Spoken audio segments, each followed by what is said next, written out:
Okay, so pag-usapan natin class yung fluid dynamics.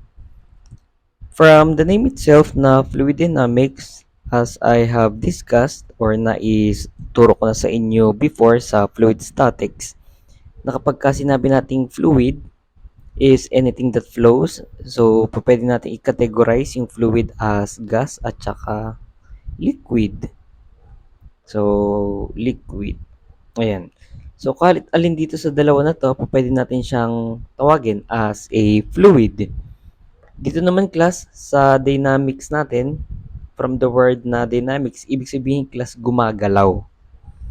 So, kung last time pinag-usapan natin yung fluid statics, this time pag-usapan natin yung mga fluids na gumagalaw or meron na silang movement. Okay? And this is going to be a short discussion kasi sa totoo lang, sobrang lalim ng discussion na to pagdating nyo sa higher year. Pero syempre, ang main objective nga ng subject nyo, which is yung physics, is mabigyan kayo ng idea kung ano ba yung mga type of problems na sosolve nyo pagdating nyo sa higher year. So, let's start with the streamline flow. Kapag ka-class sinabi nating streamline, ayan. Kapag ka-class sinabi nating streamline flow, so mababasa nyo na nasa screen nyo, pero ang ibig sabihin lang naman yan class, matatawag natin na streamline yung isang flow kapag halimbawa, meron kayong pipe, kagaya na nakikita nyo na to. Yan, meron kayong pipe. Tapos, syempre, magkakaroon ng discharge or ibig sabihin, nagkakaroon ng pagpasok ng tubig. Pagka class pumasok dito yung tubig, didire-diretso yan hanggang dito, tapos dadaan sa gitna. Tapos, syempre, lalabas dito yun. Magkakaroon ng discharge ulit. Papalabas naman. So, this is your Q in and this one is your Q out. Okay? So, masasabi natin na streamline yung isang flow kapag yung mga particles nung fluid nyo na dumaan dyan is pantay-pantay. I mean, hindi nagkaroon ng pagbagal. Ibig sabihin, yung movement is constant or yung velocity. Kapag yung daloy niya is tuloy-tuloy lang and then hindi nagkaroon ng disruption, kumbaga. Okay? Etong topic na to, which is yung fluid dynamics, is magiging madali sa inyo if and only if kabisado nyo yung mga formulas na ibibigay ko sa inyo ngayon. Sabi ko sa inyo, kagaya last time sa fluid statics, na yung mga formulas na binigay ko dun sa inyo, those are empirical formulas. Ibig sabihin, yung mga formulas na yon is na-derive based sa mga experiments. Kaya kapag kabisado nyo yung mga formulas na ibibigay ko sa inyo ngayon, you are good to go. Ibig sabihin, masasolve nyo yung mga problems na ibibigay sa inyo. Ang general formula or first na kinakailangan nyong tandaan kapag pinag-uusapan natin yung fluid dynamics is yung tinatawag nating discharge, which is yung Q nga na yan. Discharge is equal to yung cross-sectional area ng dinadaluyan niya, which is ito. Ayan. Ito kasi yung kanyang cross-sectional area times yung velocity. Ayan. Cross-sectional area times velocity. So, meron kayong Q is equal to AB. So, ayan. Ito class ang ating gagamiting general formula where Q stands for discharge. Ito class yung ating discharge. Kumbaga yung pagpasok at paglabas ng tubig. Ito class yung ating cross-sectional area.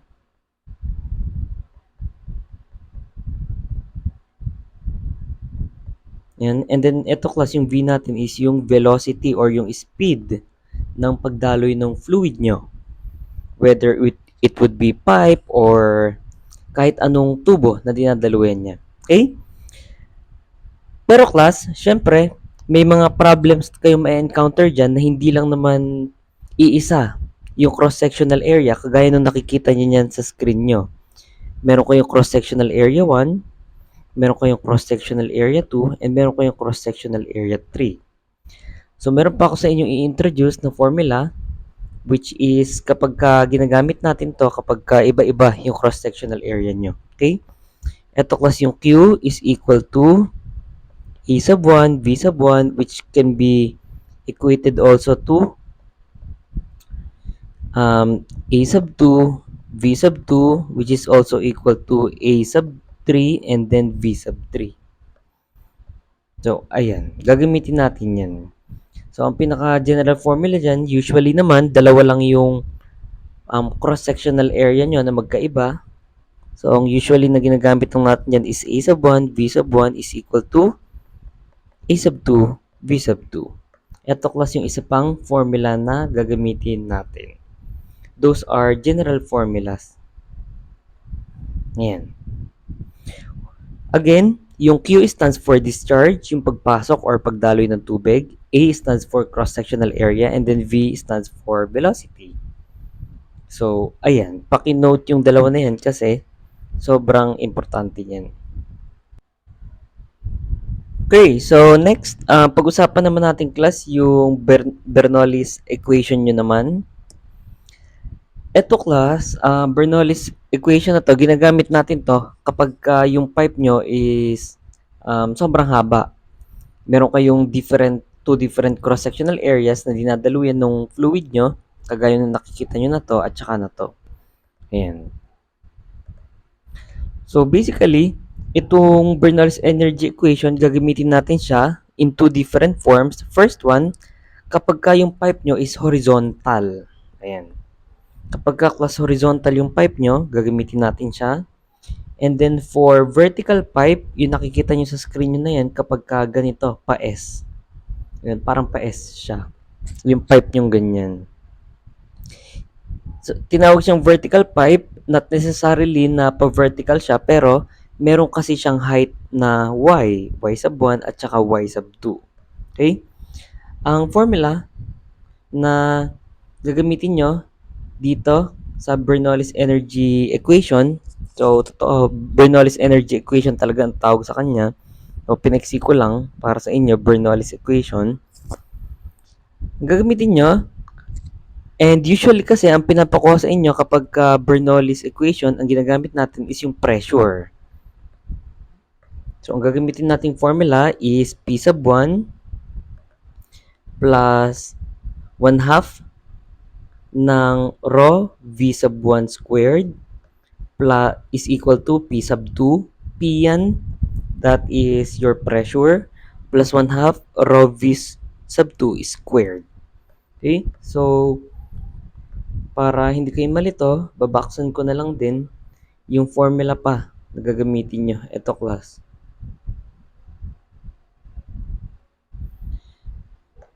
Etong rho, ito class na rho na to, familiar ba to sa inyo? Yung rho na yan.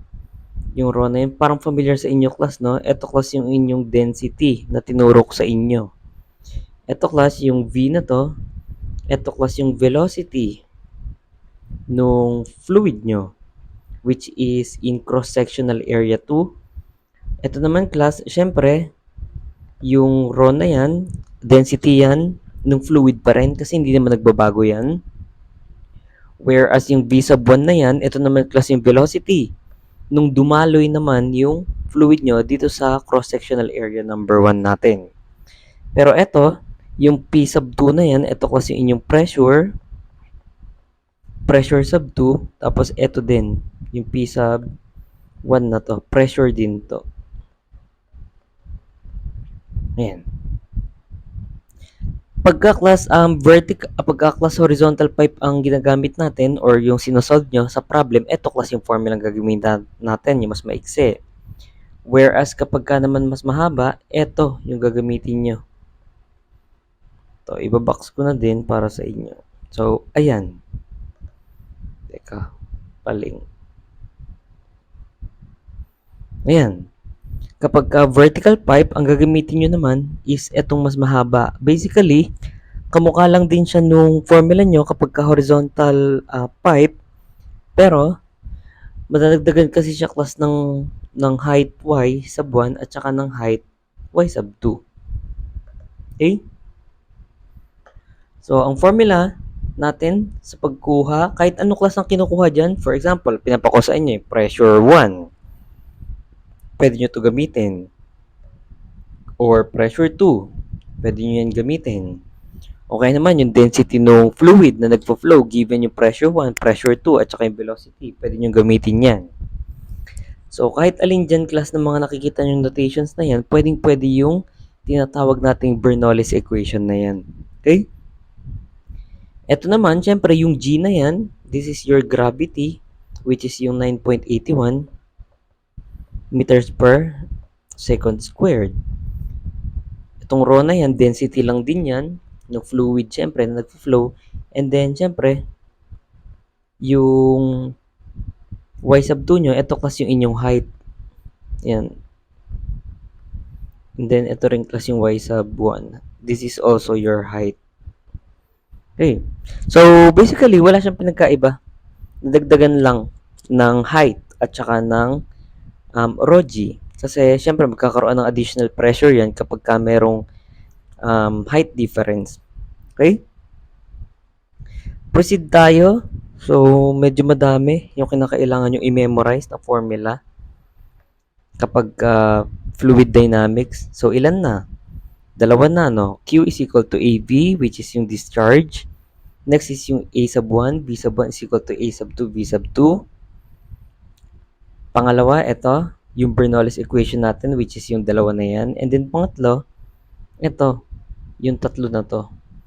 Kinakailangan, familiar kayo dyan. Kasi, kahit class hindi nyo sobrang kabisado yan, kasi nanggaling lang din naman yan sa Bernoulli's equation natin. So, pansinin nyo. This is also your Bernoulli's equation, di ba? So, kahit hindi nyo nakabisaduhin yan, okay na. So, pakidagdag itong tatlo na to. Ito naman class yung tatlong formula na to, ginagamit natin yan kapag ang pinag-uusapan natin is venturimeter. So, kapag sinabi nating venturimeter, ito yun, nakalagay na dyan sa screen nyo. Ito. Sabi dito, a venturimeter is a device for measuring the velocity and rate of flow of fluids inside a pipe. Ito sa main pipe with a larger section A sub 1, which is yung sinabi ko nga, and a constricted section A sub 2. Vertical tubes are inserted on each of the section. Parang pipe lang din siya, pero nilalagyan kasi siya nung vertical tubes ng pang-pressure nung height difference nila. And ang purpose ng height difference na yun is para mahanap natin yung pressure nung two different cross sections na yan. Kapag class tinanong, halimbawa sa problem kung ano yung venturimeter, makikita nyo class or dapat ma-visualize no na ganito yung itsura niya. Okay? So, ang gagamitin nyo, yung mga formulas, lagyan ko ng tantos, isa, dalawa, so ayan, tatlo, Bernoulli's equation, dalawa to, so apat na. And then kapag ka venturimeter, ito naman yung tatlo na to. Isa, dalawa, at saka tatlo. Okay? Ito, yung first one, kinuha lang natin to sa Bernoulli's equation nyo. Yung pangatlo, kinuha natin to sa Bernoulli's equation pero inalis natin yung ito, yung parang second part na to, and then pinalit natin yung rho GH, yung pressure. Tapos yung pangatlo naman, mapapansin nyo, hiniwalay lang yung cross-sectional area. Nagkaroon ng cross-sectional area. So, ayan. Pagka-class ang hinahanap sa problem, halimbawa, ang binigay sa inyong situation, venturimeter, kagaya nitong nakikita nyo sa screen. Tapos, ang meron kayong given na area sub 1, tapos area sub 2, pwede nyo itong gamitin yung formula na yan. Okay? And then, kapag ang pinapahanap sa inyo is yung pressure difference class ang tawag natin dito. Pressure difference. Yan, pressure difference. Sa totoo lang kasi, ma-appreciate nyo to kapag nagpunta na kayo ng higher year. Pero for now, binibigyan ko muna kayo ng idea kung ano ba yung mga types of problems na sinasolve natin. So, ayan, paki-absorb yung mga formulas na sinabi ko na yan. After that, last na, bago tayo mag-solve ng problem, meron pa tayong isa, is yung formula. Kapag pinag-usapan naman natin is yung Torricelli's theorem. So, ibabox ko na din.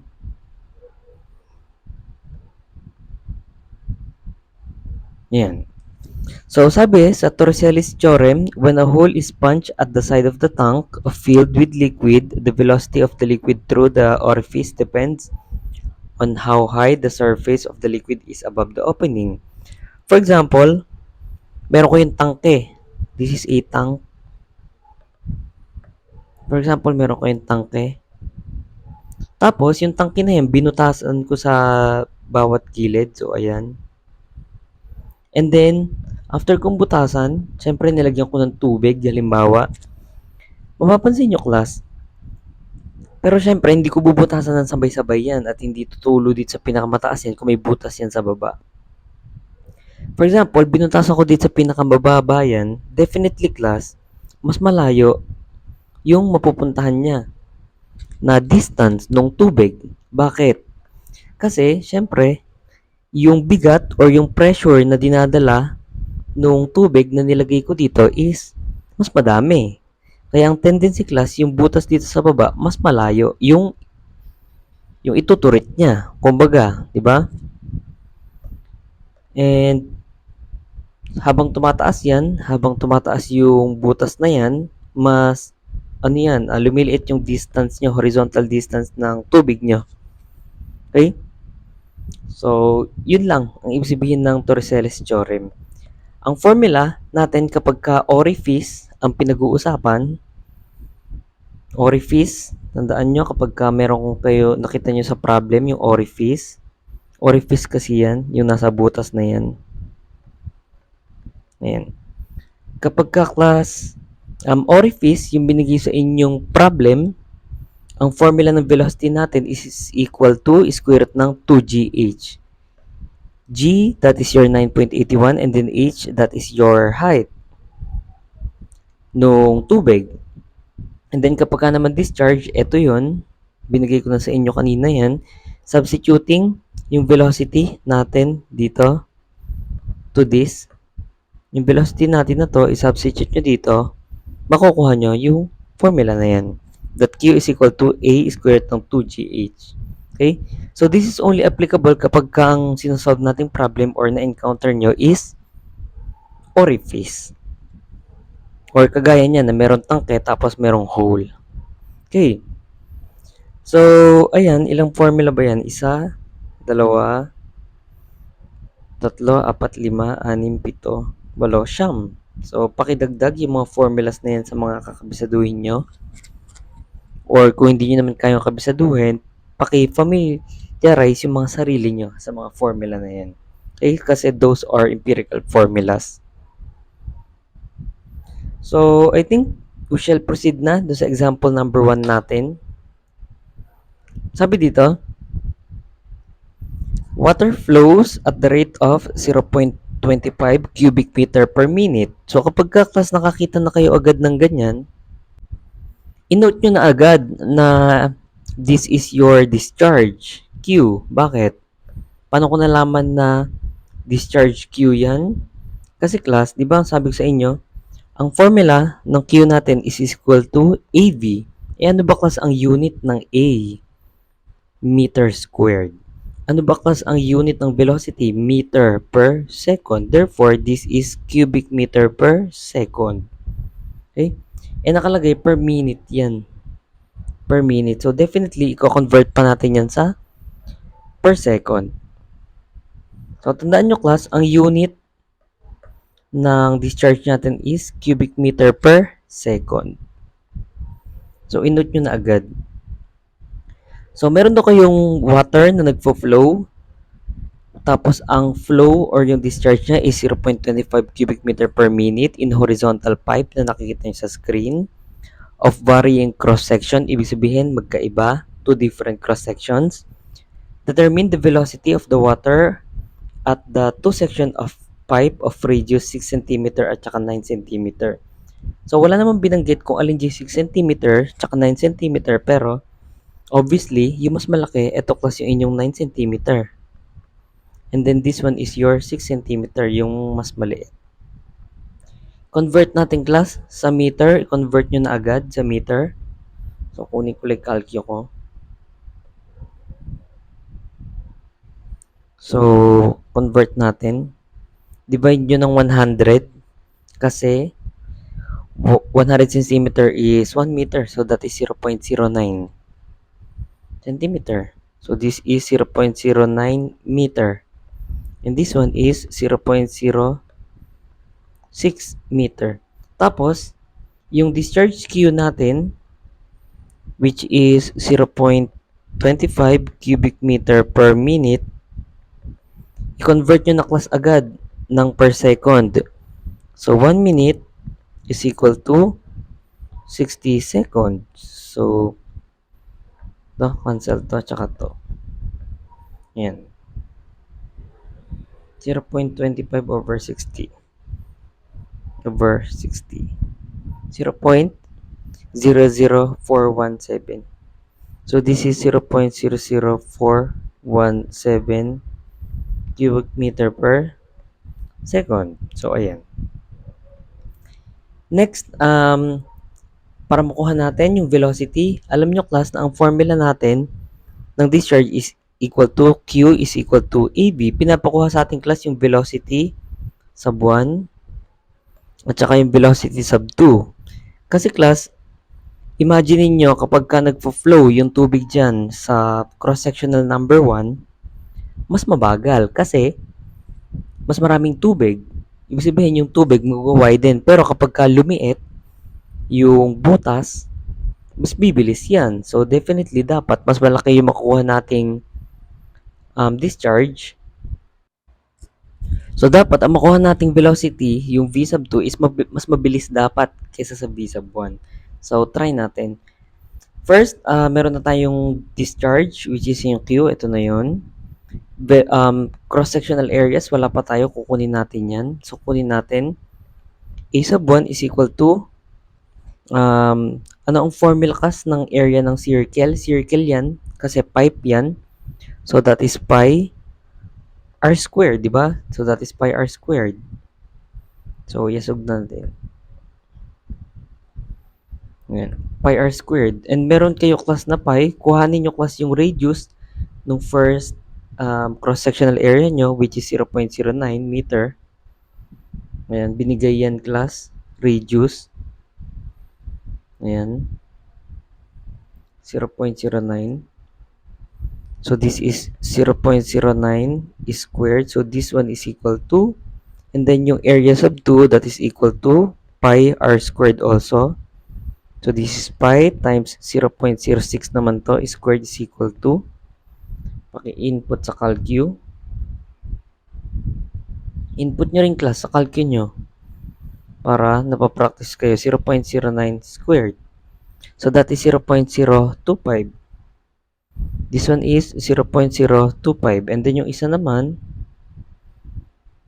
0.06 squared. This one is 0.011. So, okay na yan. 0.011. This is square meter. And this one is also a square meter kasi area na yan. And then, lastly, para makuha natin yung velocity ng two different cross-sectional areas na yan, gamitin natin formula na to. So, syempre, Q is equal to A sub 1 and then V sub 1. Lipat nyo sa baba. This becomes V sub 1 is equal to Q over A sub 1. Substituting yung mga values natin. So, you have discharge that is 0.047 cubic meter per second over yung area sub 1 natin, that is 0.025 square meter. So, basically, makakancel to. At saka yung isa na to, ang matitira sa inyo is meter per second. So, ang velocity sa cross-sectional area number 1 nyo is equal to, and then, so, unahin muna natin to. So, this is 0.047 0.047 over 0.025. 0.18. Ika nga, ka lang. 1.7. So, ayan, 1.7. Ayan, kulang tayo ng 1.7. So, 1.7 dapat. Ayan, so this is 0.17 meters per second. So, this one is 0.17 meters per second. Ito class yung inyong velocity sa cross-sectional number 1. And ganun din class yung pag-compute ng velocity sub 2 naman natin. V sub 2 is equal to 0.0417 naman cubic meter per second kasi same lang silang discharge over yung area sub 2 naman natin, that is 0.011 meter squared. And again, makakancel to at saka yung isa. So, ang velocity sub 2 nyo is equal to ilan? So, paki-input class sa calculate nyo ulit, that is 0.0417 over 0.011. So, that is kulang.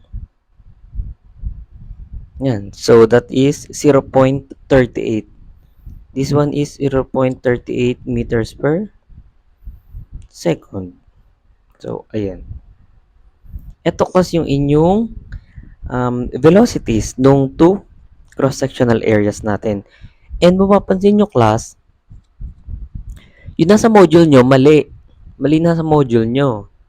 Baliktad. Kasi obvious naman, wala kasing sinabi kung alin dyan sa dalawa yung 9 cm at saka 6 cm. Kung titingnan nyo kasi nasa module nyo, baliktad. Yung velocity 2 dapat yung mas mataas, which is yung 0.38. Bakit? Unang-una, mas malaki class, syempre yung radius ng mas malaking area, di ba? So, dapat ito kasi yung 9 cm, ito yung 6 cm. So, paki-correct yung nasa module nyo. Ang V sub 2 natin is yung 0.38 and then yung V sub 1 natin is itong 0.17. So, ito class yung correct solution at saka yung correct answer. Ayan. So, next example number 2. Ayan naman. So, anong type ng problem or anong formula? Bigyan ko ng technique ha. Tingnan nyo, kapag ganitong problem ang binigay sa inyo, ang gagamitin lang nating formula, eto, general formula to, so applicable to sa lahat. So, pwede yan. So, yan lang yung ginamit natin sa example number 1. Pero, kapag ganitong problem yung na-encounter nyo, kagaya ng example number 2 natin, Bernoulli's equation na yung gagamitin natin. Okay? So, try natin. So, example number 2, sabi dito, water flows through a pipe of varying cross-section. So, ayan. And a varying elevation. So, kagaya nakikita nyo, meron para siyang pa-S. Different yung cross-sections nila and then different yung height nila. Kaya meron siyang y sub 1 at saka meron siyang y sub 2. Okay? As shown in the figure at the rate of 22.2 cubic meter per minute. So, i-convert ulit natin yan. So, pwede nyo na class i-note agad yan na that is our discharge. At one section of the pipe, 3 meters from the ground, the radius of the pipe is 36 centimeter. And the pressure is 12 Newton per centimeter squared. What is the pressure at a section where the radius of the pipe is 18 centimeter and is 0.7 meter from the ground level? So, meron daw kayong pipe. Ayan, yung parang pa-S na ganyan. Yung nasa taas, binigay kompleto. Meron kayong pressure, meron kayong radius. So, kapag may radius, makukuha nyo yung area. Binigay yung height. Ayan, yung y sub 1. Tapos, dito naman sa kabila, sa mas mababa naman, meron kayong height, meron kayong radius. So, makukuha nyo yung cross-sectional area 2 na yan. Pero, wala kayong pressure. So, yun ngayon class yung pinapahanap sa atin. What is the pressure at the section where radius of the pipe is 18 centimeter and is 0.7 meters from the ground level. So, pinapahanap sa atin is P2. So, ayan. And sabi ko sa inyo, kapag ganitong type ng problem na encounter nyo nga, ang gagamitin nyo lang na formula is ito lang. Mag-stick kayo dito. Yan lang. Yan na, yung mahaba na yan. So, kunin nyo yung mahaba na yan. Gagamitin natin yan. So, tapos hanapin natin yung P sub 2. Ito class yung P sub 2. Ito class yung inyong pressure. Pressure yan. And then, yung isa, density. Ito class pressure 2. Yan. Ito class yung pinapahan sa atin. Pressure 2. And then, this one is yung pressure 1. Okay? Pero, syempre, bago tayo mag-solve, kinakailangan, i-convert muna natin yung mga units natin. Kinakailangan uniform kasi lahat. Kapag kasi hindi uniform lahat yan, magkakamali tayo. Okay? So, ito, check na to. Naka-Newton per meter squared na yan. Per meter squared. Kinonvert na. Ang binigay sa problem is 12 Newton per centimeter squared. Pero kinonvert na. Naging 120,000 na. So, correct na to. Next, yung area 1 natin. Kunin na natin. Area 1. Kunin na natin. Pero syempre, yung radius 1 natin, i-convert muna natin. From 36 cm, that is equal to 0.36 meter. Diba? Tapos, syempre, pag kinuha natin area 1, that is pi r squared. So, that is pi 0.36. Lagay ko na yung formula para dun sa mga ibang nalilito. Pi 0.36 squared. So, therefore, ang area 1 pala natin is equal to, so that is pi, ba't ba may, 0.36 squared. 0.41. So, this is 0.41 meters squared. So, pwede na yan. Next, yung area sub 2 natin, this is 0.18 meters. So, therefore, ang area sub 2 natin is equal to pi and then 0.18 squared. So, this is area sub 2 is equal to, so, pi and then 0.18 squared. So, this one is 0.10. 0.10 meters squared. So, ayan. Kompleto na. Kunin natin class yung formula natin. I-copy na lang natin. Hindi ko pala makakopy. Sulat na lang natin. So, solution. Para makuha natin yung P sub 2, solution. Ayan. Ang formula na gagamitin natin is P sub 1. Parang malabo. Ang formula natin, that is P sub 1 plus 1/2 rho V sub 1 squared plus rho G y1 is equal to P. Gawin nyo class na P para hindi kayo malito. Kasi magkakamukha yan eh. P sub 2 plus 1/2 rho B sub 2 squared plus rho G y sub 2. So, ayan. Ang pinapahanap sa ating class is itong P sub 2 na yan. Para mahanap natin yan, lipat nyo sa kabila lahat ng mga formulas. So, ilipat nyo lahat sa kabila. Therefore, P sub 2 is equal to, lipat nyo to. Sa kabila lahat dito. This becomes P sub 2 is equal to P sub 1 plus 1/2 rho V1 squared plus rho G y sub 1 minus 1/2 rho V sub 2 squared plus rho G minus pala yun.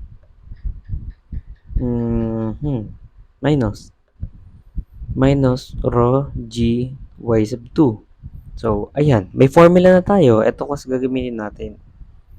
Pero, meron tayong pressure 1, di ba? Meron na tayong density. Meron tayong gravity. Meron tayong height 1. Meron tayong height 2. Pero wala pa tayong velocity. So, kunin muna natin class yung velocity ulit. Alam nyo class, ang formula ng discharge is equal to AV, di ba? So, para makuha natin yung velocity sa buwan, ilipat nyo sa baba, so that becomes Q over A sa buwan. And then, ang binigay sa ating Q is equal to, so, ayun, may binigay sa atin ito.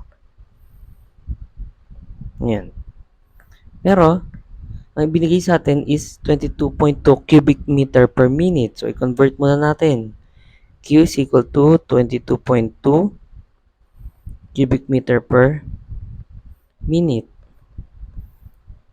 Convert natin that 1 minute is equal to 60 seconds. So, paki-convert class. So, maka-cancel to, tsaka to. This becomes Q is equal to 22.2 over 60.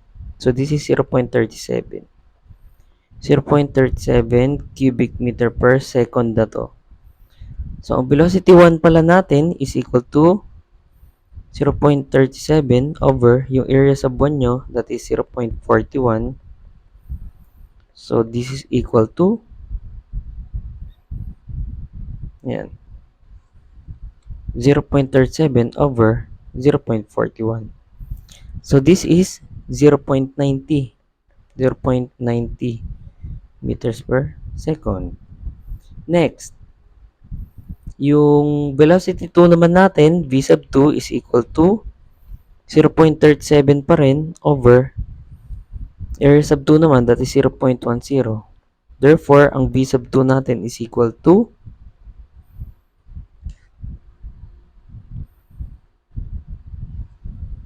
ayan, 0.37 over 0.10. So, this is 3.7 meters per second. This is 3.7 meters per second. So, ayan. Meron tayong velocity 1, meron tayong velocity 2. Input na natin class yung mga given na alam natin para makuha natin P2. P2 is equal to, anong pressure 1 natin? Ito. Ayan. Given na, 120,000 Newton per meter squared. So, this is 120,000 Newton per meter squared plus 1/2. Density natin, wala namang binigay na density, pero ang assumption natin is water pala. Ano ang density ng water? 1,000 kilogram per cubic meter. So, this is 1,000 times velocity sa buwan. Kakasolve lang. So, velocity, 0.90. This is 0.90.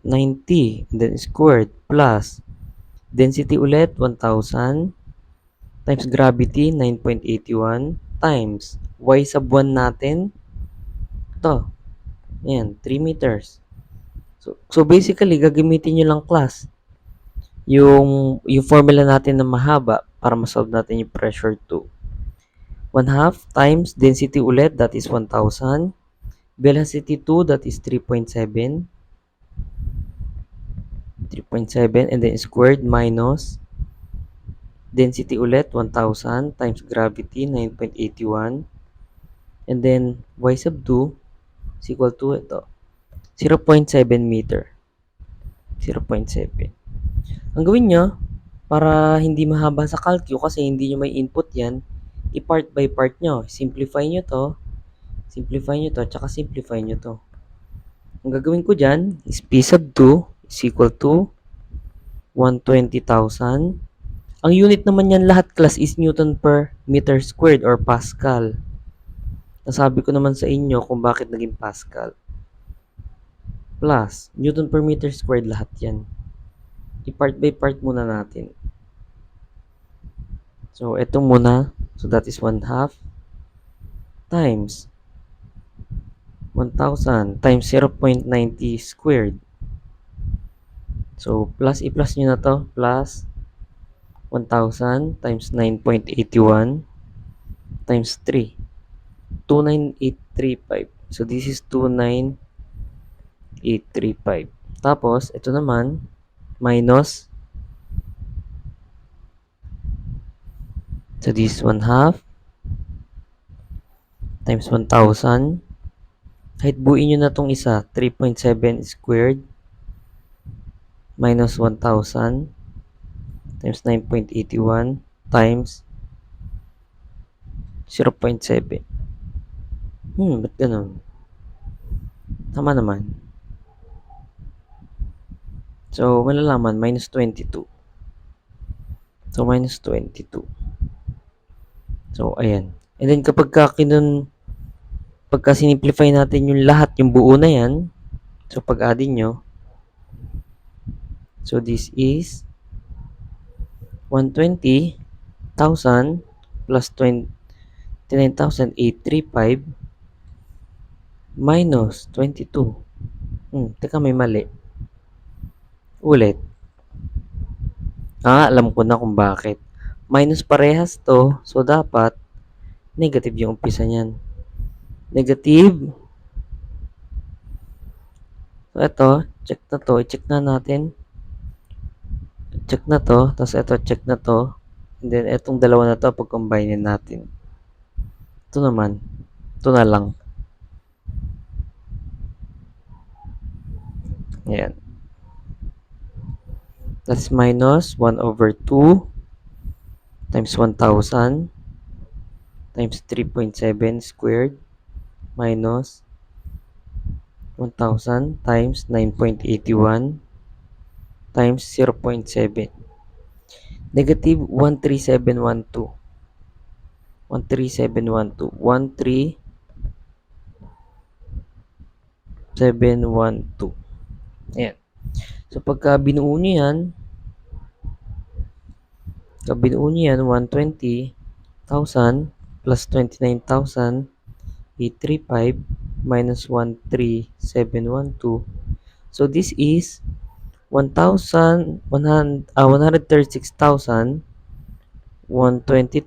Newton per meter squared, or this is 136,123 Pascal. So, ito kasi inyong pressure number 2. So, ayan. Ito, okay na din to. Ito yung pinag-combine natin. So, this is 120,000. So, this, parang di kayo mali to. So, this is 29,835. And this one is negative 13712. Ayan.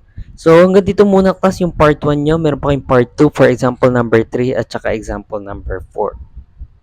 Mag-proceed na kayo dun.